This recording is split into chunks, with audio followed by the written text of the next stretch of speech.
Welcome into the Educational Duct Tape Podcast. This is mini episode number 11, where I'll be joined by David Allan to talk about Chromebook accessibility features. But first, before we get to the mini episode interview with David, I'll have a special announcement relating to the podcast.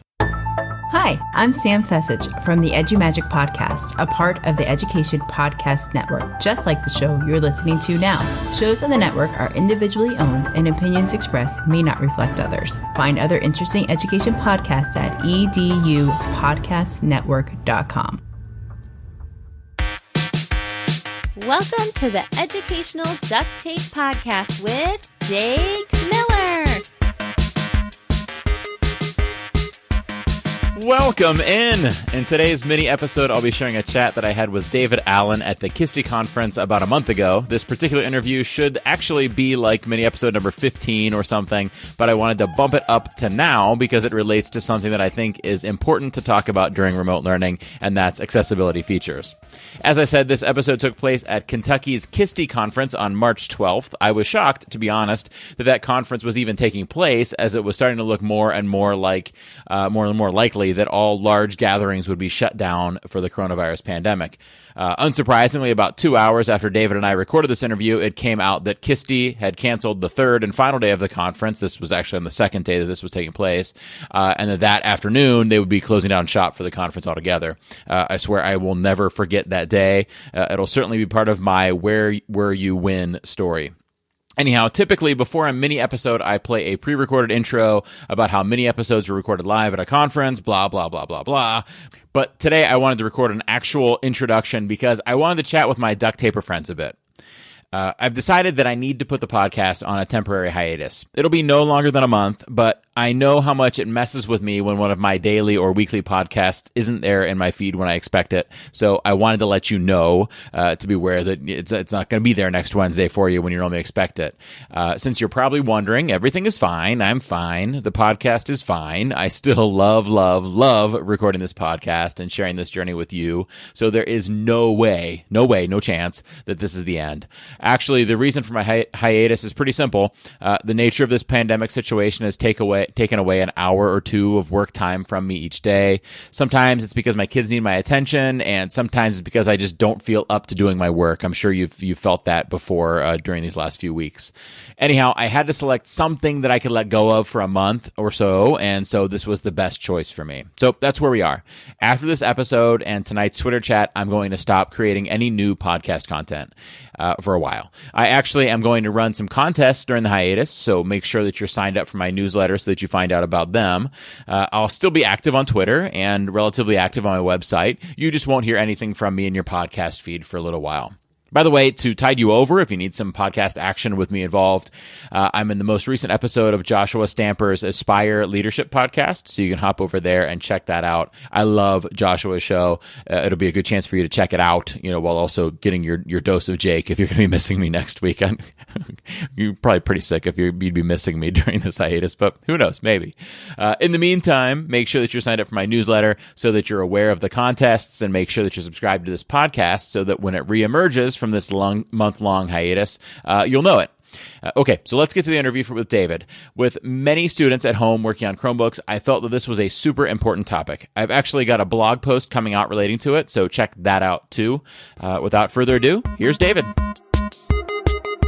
Today's guest. All right, I'm back today at the KySTE conference here in Louisville, as Brandy taught me to say. Louisville. I gotta put hold on, let me get a bite of cookie and then I'll say it. Louisville. This is like when I went to Illinois recently, and my wife was like, make sure you don't say Illinois. And I'm like, okay, I won't say Illinois, I'll say Illinois. And now in Louisville, it's like, don't say Louisville. Don't even say Louisville, right? Because that's a Louisville slugger. Is it a Louisville slugger? Or what do you say? Louisville slugger. Louisville slugger. So it's not a Louisville slugger. Nice. I haven't even introduced my guest, and I'm already asking him questions about the pronunciation of this town we're in. But we're at the KySTE conference here, KySTE 2020. It is March 2020. We are in the room next to Casey Bell presenting her Stranger Google presentation, which I've seen, and it's a great one. So every now and then we have Stranger Things theme song music breaking in, so excuse us if you hear that today. But I'm bearing the lead here. I'm here with my friend David Allan. David, you want to introduce yourself and tell everybody what you do?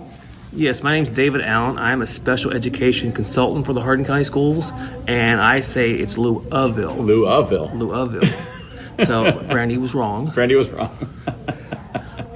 And so special education consultant, but you were telling me last night that you've actually transitioned. So last year you were a special education consultant, and now you've kind of changed. Is that how it worked? Well, I'm still a special education consultant. Last year, I kind of oversaw what we call our low incidence program.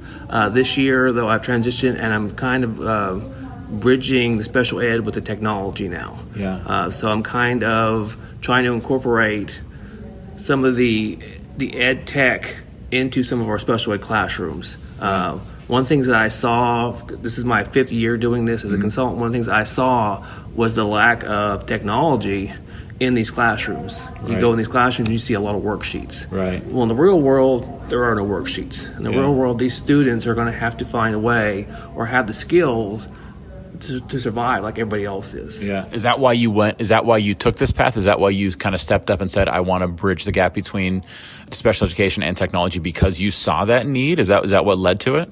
Yeah, I saw that need, and also I've always kind of been a technology enthusiast, I guess is the word for it. And then I was just in these classrooms, and I was starting to get more and more into the ed tech, and I was just realizing that for this population, we're not giving these kids the skills that they're going to need for life. Right.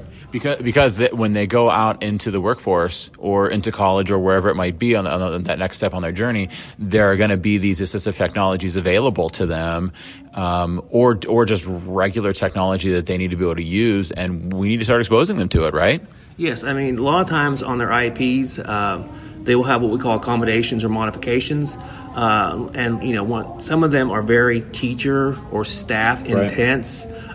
Say the student gets a reader. Yeah. Well, that means they have to have a person sitting next to them, reading to them. Well, when they go to the real world and they apply for a job, that reader is no longer there. Right. Or if they have somebody that scribes for them, they're going to write down everything they say. When they go to fill out that application, that scribe is no longer there. But, like if you ask any teacher, every student has a cell phone. So one of the things I'm really working on is using the technologies that they have access to on their smartphone, and that way they're not going to need somebody. They can be self-reliant, and they can go get what they want out of life. In essence, I mean, we're trying to prepare all our students for post-life. But some of our students were not doing a very good job of it. Right. So it's kind of interesting to think that when you talk about those IEP goals, where maybe there's a teacher scribe or a teacher reading directions out loud or a teacher preparing them notes or something like that, those are coming from a good place, which is providing things to make the content and learning easier to access for these students. And you're not trying to take that away, but you're trying to say the other thing isn't just teaching them biology or whatever it is that they're learning in that class. The other thing is preparing them outside of the classroom. So I know this morning you were doing a session on accessibility tools for Chromebooks, and a lot of our listeners use Chromebooks. So what are some of your must-have, must-know about accessibility tools? What are some of the ones that the audience is like, oh yes, or that really help students? What are some favorite ways to leverage the things that are available in a Chromebook as accessibility technology for kids? Well, in our district, we have a lot of Chromebooks. We have about 13,000 kids. We have about 10,000 Chromebooks floating through our district. So the Chromebook actually comes packed with about 12 to 15 accessibility features that come standard. It comes with basically what's called Chromebox, which will read anything on the screen, directions. It'll just read the screen, right? Everything on the screen. So it reads menu items too, whereas a screen reader like Read and Write for Google Chrome might read you the text of your Google Doc. This is also going to tell you this is the file menu, this is the edit menu, that stuff like that. So if a student needs that, that's available to them. Yeah, and that's usually for more of our visually impaired students, but right. Other students may need that as well. Some of the best features on the Chromebook are the Select to Speak, which you basically highlight what you want it to read, and it will read it to you. Now, what's the difference between Chromevox and Select to Speak? The Chromebox reads everything. It reads the menu items, everything else. Now, the Select to Speak will do that too, but you got to tell it to do it. So usually with the Select to Speak, you kind of highlight what you want read, and then it will read it to you. Can it be menu items too? I believe it can. It gets a little clunky. Right. On that, so I would tell people if you want the menu items to use the Chromebox. Yeah. The only thing is Chromebox, I mean, it takes a while for it to read because it's reading everything on that screen. Yeah, so it's not something you're going to turn on if you don't really need it. Need it. If you need it every now and then, Chromebox isn't the way to go. Select to Speak is something to look into. Yeah, Select to Speak is probably more what the students are going to need because you can highlight whatever you want to, what you need to read, and it will read it for you. Another feature on there is called the Dictation, and basically you just read or you just say what you want to say, and then the Chromebook will basically put that on a Google Doc for you. If you say you're in Google Docs and you're trying to write a paper, right. You just read what you want to say, and it's going to put the text on the Google Doc for you. Yeah. The nice thing about that, because I've used that as well in Chromebooks, is that Google Docs has a wonderful voice typing tool built into it, but then when you jump over to your Gmail, that's not there anymore, right? Or the one that's built into the Chromebook will work everywhere you go. And how does it work? Does it always float on the screen, or do they access it from down at the file menu? Not the file menu, but the start menu? You go down to the system menu, and there's a way to add basically a shortcut into that system menu, and then when you click on that shortcut, basically a pop-up comes and it lists all the different accessibility features for that Chromebook. So you kind of just go in there and select. Now you need to go back in and, while you're working with the student doing this, you need to go back in, you need to adjust the settings and customize it for that student. But once it's customized, it's theirs, it's ready to go. So They need to go in there, and if they want, they hit the button and they can start having it read to them, or they can start speaking, and it will, basically scribe what they say. Nice. Another one that we use a lot is kind of the on-screen magnifier, the docked magnifier. Yeah. The on-screen magnifier, you can kind of get lost in it, like you can't figure out how to get out of it sometimes. Yeah. So I always recommend using the docked magnifier, so you can kind of figure out where you are on the screen as well. What is the dock magnifier? That's built into Google Docs, you mean? Oh, I don't know that one. It's built into the Chromebook. Oh, okay. And so you just basically put your screen over what you want to read, and it will highlight it like a quarter of the top of the screen will highlight it, so you kind of know where you're at the whole time.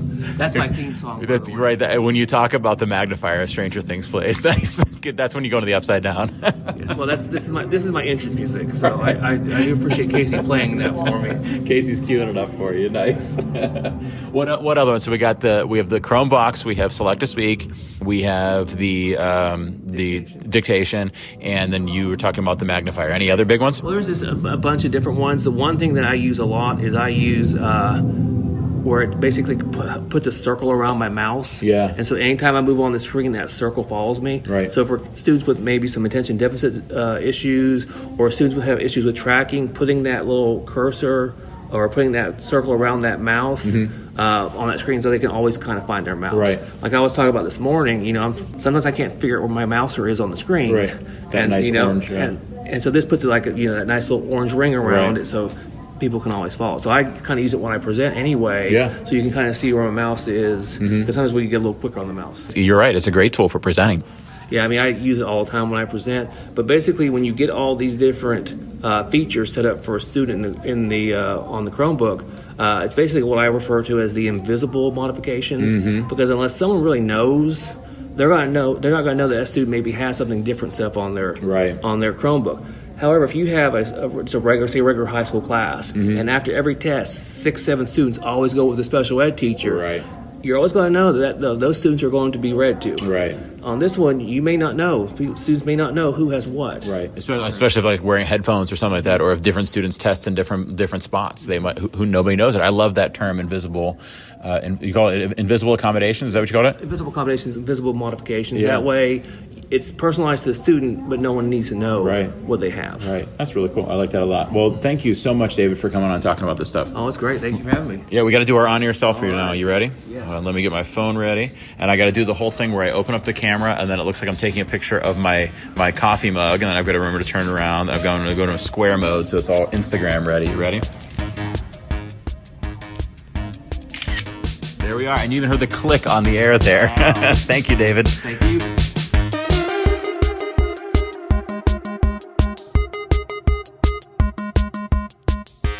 Thank you for listening to the Educational Duct Tape Podcast. Please consider rating and reviewing the show on your favorite podcast app.